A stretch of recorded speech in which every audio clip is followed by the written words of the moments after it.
4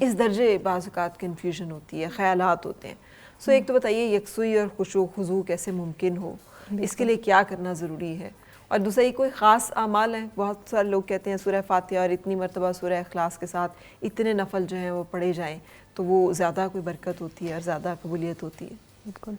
آقا کریم صلی اللہ علیہ وآلہ وسلم کی ایک حدیث ہے کہ تم جب عبادت کرو تو یہ سوچو کہ اللہ تعالیٰ تمہیں دیکھ رہا ہے، اور اگر یہ خیال تم قائم نہ کر سکو تو پھر یہ دیکھو کہ وہ تو تمہیں دیکھ رہا ہے. یعنی اگر تم اسے نہیں دیکھ رہے تو وہ ذات باری تعالیٰ جو ہے وہ تمہیں دیکھ رہی ہے. تو سب سے پہلے تو اللہ تعالیٰ کی ذات کو زندگی کے ہر معاملے میں اور خاص طور پر نماز میں جو ہے وہ مقدم رکھنا، کہ جس کے لیے آپ عبادت کر رہے ہیں، جس اللہ کے حضور آپ جھک رہے ہیں، سجدے میں جا رہے ہیں، اس کے ہاں قیام کی حالت میں کھڑے ہوئے ہیں، اس کے اوپر اپنا پورا فوکس رکھنا، پوری توجہ رکھنا. اور جب آپ نماز کا آغاز کریں تو شیطان مردود سے جو ہے وہ پناہ کی صورت میں کریں، اللہ تعالیٰ سے مدد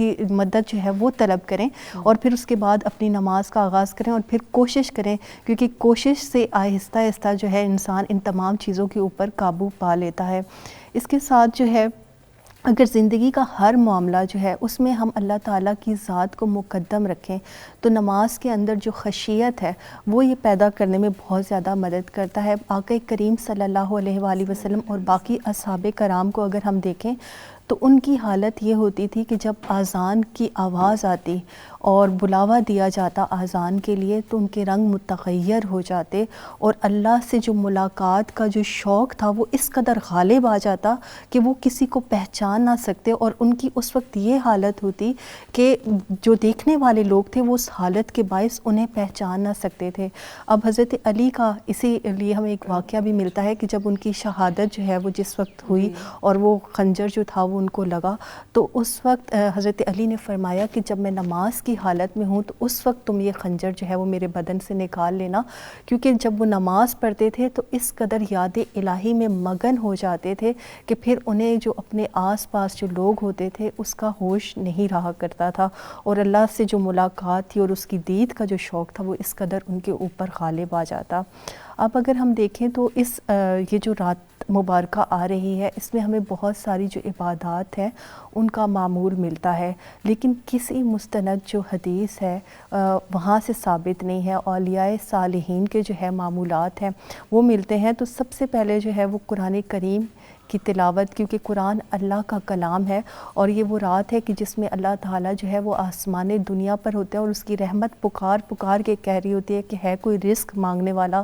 گناہوں کی مغفرت جو ہے وہ طلب کرنے والا، اس کی رحمت کی امید طلب کرنے والا، تو وہ اس کو نواز دے. تو بہترین چیز یہ ہے کہ اس رات میں تلاوت کلام پاک کریں، اور اس کے بعد جو ہے پھر درود و سلام آقا کریم صلی اللہ علیہ وآلہ وسلم سے جو ہمارا تعلق ہے اس کو ہم مضبوط کریں، اور استغفار جو ہے اس کو اپنے اوپر لازم کر لیں. اور استغفار صرف زبانی استغفار نہ ہو بلکہ یہ وہ استغفار ہو جس میں ہم واقعی ہی ان اعمال سے توبہ کر لیں، اور جب ہماری زندگی کا نیکسٹ ڈے ہو تو ہم جو ہے وہ ان اعمال کو دوبارہ ریپیٹ نہ کریں، اور پوری کوشش کریں کہ جو وعدہ ہم نے رات کو اپنے رب سے کیا ہے اس کے اوپر پھر باقی پوری زندگی میں عمل پیرا رہا جائے. اچھا، بات یہ ہے کہ یہ تمام چونکہ روایات ہمیں ملتی ہیں سننے کو، تو اپنے گناہوں کا اور بھی زیادہ احساس ہوتا ہے. پھر اگر کسی انسان کو یہ کی کیفیت ہوتی ہے نا نماز میں تو اسے لگتا ہے کہ یار میں تو بہت پھر غلط ہوں. لیکن ایک وہ شعر میں بھی بیان ہوئی ہے کیفیت کہ میں کبھی جو سر بر سجود ہوا تو زمین سے آنے لگی صدا، تیرا دل تو ہے صنم آشنا، تجھے کیا ملے گا نماز میں. سو یہ جو ایک رزق حلال کہ نماز میں خشوع و خضوع ایسے ہی نہیں آ جاتا، یہ جو آپ حلال اور حرام سے بچنا شروع کرتے ہیں، یہ جو آپ پریکٹیکلی اپنے کچھ سٹیپس لینا شروع کرتے ہیں، عبادت بھی تبھی ہوتی ہے جب آپ اعمال اپنے جو ہے درست کرتے ہیں. یہ نہیں ہو سکتا کہ آپ حرام کھاتے رہیں اور آپ سمجھیں کہ جی اس کو گارڈ کرنا کتنا ضروری ہے. کچھ اس کے بارے میں بھی وضاحت فرما دیجیے. جی، خشیت کے حوالے سے جو بنیادی بات ہے وہ یہ ہے کہ ہم جب نماز شروع کرتے ہیں تو ہمیں نیت کے لیے حکم ہے کہ نیت کی جائے. جی، تو نیت کا مطلب یہی ہوتا ہے کہ آپ نے اپنی باقی سوچوں کو اپنے ذہن سے نکالنا ہوتا ہے اور ایک توجہ مرکوز کرنی ہے کہ میں اب اللہ رب العالمین کی بارگاہ میں حاضر ہو رہا ہوں.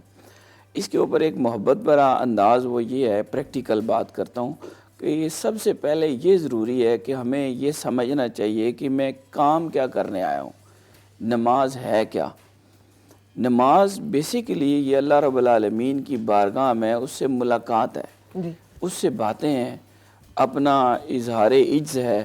اور اللہ رب العالمین کی بارگاہ میں سوال ہے کہ مولا کریم میں تیری بارگاہ کا محتاج ہوں، تو عظیم ہے، کبیر ہے، بڑا ہے، اور میں بےکس ہوں، محتاج ہوں، تیری بارگاہ میں میرا یہ سوال ہے۔ تو اللہ رب العالمین کی رحمت اور کرم پھر اپنے بندے کو اپنے دامن میں لے لیتی ہے۔ تو سب سے بنیادی بات یہ ہے کہ ہمیں نماز کو آپ اگر یوں سمجھیں کہ میں اللہ رب العالمین سے ملنے کے لیے، ملاقات کے لیے جا رہا ہوں، جیسے یہ حوالہ دیا گیا، حضور علیہ السلام نے فرمایا کہ انت عبد اللہ کانک تراہ، تو ایسے اللہ کی عبادت کر جیسے کہ تو اس کی کو دیکھ رہا ہے۔ اب دیکھنا جو ہے، رویت دیکھنا اٹ سیلف ہی یہ محبت کی علامت ہے۔ تو ہمیں اللہ رب العالمین کی ذات کے ساتھ اپنا تعلق محبت قائم کرنا ہے، اور خود بھی اللہ کہتا ہے اللہ نور السماوات والارض، اللہ آسمانوں اور زمینوں کا نور ہے۔ کھولی ہے ذوق دید نے آنکھیں تیری اگر، ہر راہ گزر میں نقش کفے پائی یار دیکھ۔ تو جب آپ اللہ رب العالمین کی ذات کو اپنے قلب و روح میں سمانے کے لیے کوشش کرتے ہیں، صوفیاء نے بھی اس کو دو ورژن دیے ہیں، ایک وحدت الوجود کا ہے، ایک وحدت الشہود کا ہے۔ تو وہ دونوں بھی ایک محبت کے جذبے ہیں کہ ہر چیز اللہ رب العالمین کا نور و جلوہ ہے، اور دوسرا یہ کہ ہر چیز میں اللہ رب العالمین کا نور اور جلوہ ظاہر ہے۔ تو یہ ساری باتیں جب آپ اکٹھی کر کے اپنے آپ کو تیار کر کے اور اللہ رب العالمین کا ایک بندہ عاجز محتاج سمجھ کر اس کے سامنے جاتے ہیں، کہ یہ کرم کی بات ہے کہ مالک کل کائنات ہو کر ہمیں خود بلاتا ہے، میرے پاس آؤ، میرے ساتھ باتیں کرو، میرے ساتھ اپنا حال دل بیان کرو، اپنی محتاجی کا ذکر کرو، مجھ سے مانگو تو میں تمہیں عطا کروں گا۔ تو یہ ساری باتیں ملا کے علامہ اقبال کہتے ہیں شوق تیرا اگر نہ ہو میری نماز کا امام، میرا قیام بھی حجاب، میرا سجود بھی حجاب۔ تو یہ شوق اور محبت لے کر جب اللہ کی بارگاہ میں آپ جاتے ہیں تو آپ کی توجہ قائم ہو جاتی ہے۔ ٹھیک ہے۔ اچھا پروفیسر طارق صاحب، حلال کی میں حلال اور حرام کی تمیز کی بات کر رہی تھی، جو ہمارے آج کے معاشرے میں یہ ہم فرق مٹاتے جا رہے ہیں، بھلے رشتوں میں ہو، بھلے یہ کھانے پینے کے معاملات میں، ہم سمجھتے ہیں صرف کھانے پینے کے معاملے میں حلال حرام ہے، ہم سمجھتے ہیں کہ یہ کام حلال ہے، یہ کام حرام ہے، ہم یہ نہیں جانتے کہ حلال کام کرتے ہوئے بھی ہم اس میں حرام جو ہے اس کے زمرے میں آ سکتے ہیں۔ اس کے بارے میں بتائیے گا کہ اس کو کتنا سختی سے گارڈ کرتے تھے صلحاء کرام جو ہیں، اور جو ہمارے اولیاء کرام ہیں، اور جو ہمارے امام ہیں۔ دیکھیے جی، گزارش یہ ہے کہ ہماری سوسائٹی کے اندر ہم جتنی کثرت سے صدقات، خیرات اور نیکی کے کام کرتے ہیں،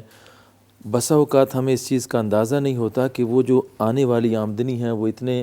ان لافل سورسز سے، حرام ذرائع سے، اور اس حرام سے ہم مسجد بھی تعمیر کرتے ہیں، حج بھی کرتے ہیں، عمرہ بھی کرتے ہیں، غریبوں کی مدد بھی کرتے ہیں، لیکن اس کو گناہ کیوں ڈکلیئر کیا گیا؟ کیونکہ آپ نے کسی کا حق مار کے آ کر کسی کو دیا تھا۔ کسی کی خدمت کرنا، اس کی مدد کرنا، اگر آپ کے پاس کیپیسٹی ہے تو کریں، یہ فرض نہیں ہے کہ ہر حال میں آپ حرام کما کے۔ حرام کے اتنی نحوست ہے انسان کی زندگی میں، یہاں تک کہ رسول پاک صلی اللہ علیہ وسلم نے فرمایا کہ ایک بندہ، دیکھیں نا، ہم سب کہتے ہیں نا جیسے ہی کعبۃ اللہ پہ پہلی نظر پڑتی ہے تو ہمارا یہ عقیدہ اور ایمان ہے کہ اس بندے کی جو بھی دعا کرتا ہے قبول ہوتی ہے، مگر ایسا نہیں ہے۔ حضور نے فرمایا کہ ایک بندہ بڑی دور سے چل کے آیا، بیت اللہ اس کے سامنے ہے، اشعث اغبرا، بڑی طویل سفر کے اس کے اوپر جو ہے وہ اثرات ہیں، یمد یدیہ الی السماء، اللہ کے حضور میں وہ کعبہ کو دیکھتے ہی اپنے ہاتھ اس کے حضور میں دعا کے لیے اٹھا دیتا ہے۔ لیکن آگے حضور نے کیا فرمایا؟ وَمَلْبَسُ حَرَامٌ وَمَشْرَبُ حَرَامٌ وَغُذِيَ بِالْحَرَامِ فَأَنَّىٰ يُسْتَجَابُ لَهُ۔ یہ جو دعا کر رہا ہے گڑ گڑا کے، رو کے، ایک دیوانگی کی کیفیت کے ساتھ، مگر اس کی کیفیت یہ ہے، اس کی غذا، اس کا پینا، اس کا کھانا، اس نے جو لباس پہنا ہوا ہے، یہ حرام کی ساری اس کا ظاہر اور باطن ہے، اس حالت میں اس کی دعا کیسے قبول ہوگی؟ اب سیدنا حضور علیہ الصلوۃ والسلام کے ایک صحابی نے حضور سے پوچھا، حضور مجھے کوئی نسخہ بتا دیں، میں جیسے ہی اللہ سے دعا کروں میری دعا قبول ہو جائے۔ تو آپ نے فرمایا اطعم مطعمک تکن مستجاب الدعوات، اپنا لقمہ پاک کر لو، اللہ کے حضور میں تم مستجاب الدعوات ہو جاؤ گے۔ تو وہ لقمے کی حلال لقمے کو اپنی زندگی کا حصہ بنانا یہ اتنی اعلیٰ چیز ہے کہ یہاں تک کہ آخری بات حضور نے فرمایا کہ 4 لوگ ایسے ہیں جن کے اندر یہ 2 کام دیکھو ان کے جنتی ہونے کی شہادت دے دو۔ ان 4 میں سے ایک کا تعلق اس سے حضور نے فرمایا کہ ایک شخص ہے جس کی فیملی بڑی ہے، وسائل کم ہیں، وہ صبح ایک نوکری کرتا ہے، سیکنڈ ٹائم کرتا ہے، تھرڈ ٹائم کرتا ہے، دنیا کی نظر سے دیکھنے والا اس کو یہ سمجھتا ہے کہ یہ تو دنیا کے اندر غرق ہے، مگر اس کے پیچھے اس کی نیت یہ ہوتی ہے کہ میں اپنی کثرت اولاد کو لقمہ حرام سے بچاؤں اور حلال لقمہ اس کے لیے میں کروں۔ حضور نے فرمایا یہ جو محنت کرنے والا شخص ہے یہ بھی جنتی ہوگا۔ تو ہمیں جنت کے جو پیرامیٹرز ہیں، جنت کا حصول کیسے ہے اور جنت سے دوری کیسے ہے، اس کو ہمیں جو ہے وہ لقمہ حلال کے ساتھ جوڑ کر جو ہے وہ دیکھنا۔ اگر آپ باقی 3 کے درجات بھی بتا دیں کہ باقی 3 میدان کون سے ہیں تو وہ بھی بڑا اچھا ہوگا۔ باقی حضور نے فرمایا کہ ایک ایسی زوجہ اگر اس کا خاوند جو ہے وہ دنیا سے اس سے خوش گیا اور اس نے یہ کیفیات دیکھی کہ زندگی بھر اس کی وہ تابعدار رہی، اپنے ان کی خدمت گزاری کی، اور اس کے بعد جو ہے وہ دنیا سے ان کا خاوند جب خوشی کے ساتھ دنیا سے گیا تو وہ زوجہ بھی جو ہے وہ اگر اس کا خاوند جاتے ہوئے اس سے خوش تھا تو وہ عورت بھی جو ہے وہ جیتی جاگتی جو ہے وہ جنت کے اندر جو ہے وہ جانے۔ جو اعمال ہیں ظاہری طور پر جن کو ہم دیکھتے ہیں کہ عام طور پہ ہم ان چیزوں کو ویلیو نہیں دیتے، جو ویلیو نہیں دیتے، لیکن یہ بنیاد اور فاؤنڈیشن کا کام کرتی ہیں۔ یعنی یہ جیسے ہم ایک بلڈنگ کی تعمیر کرتے ہیں تو اس کی مضبوط فاؤنڈیشن کنکریٹ کے ساتھ رکھتے ہیں، اس کے اوپر پھر آسان ہوتا ہے۔ تو اعمال کی بلڈنگ کی جو تعبیر ہوگی یہ ان مبادیات کے بغیر اگر ہم کریں گے تو ایسا ہی ہوگا کہ وہ کسی بھی لمحے دھڑام سے بہت بہت شکریہ، بہت شکریہ پروفیسر طارق صاحب، پروفیسر راشد صاحب، رابعہ آپ کا بھی اور رابعہ خان آپ کا بھی، آپ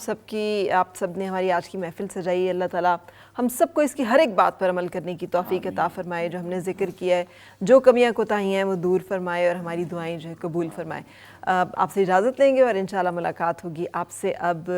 منڈے کو۔ اس وقت تک کے لیے اللہ حافظ۔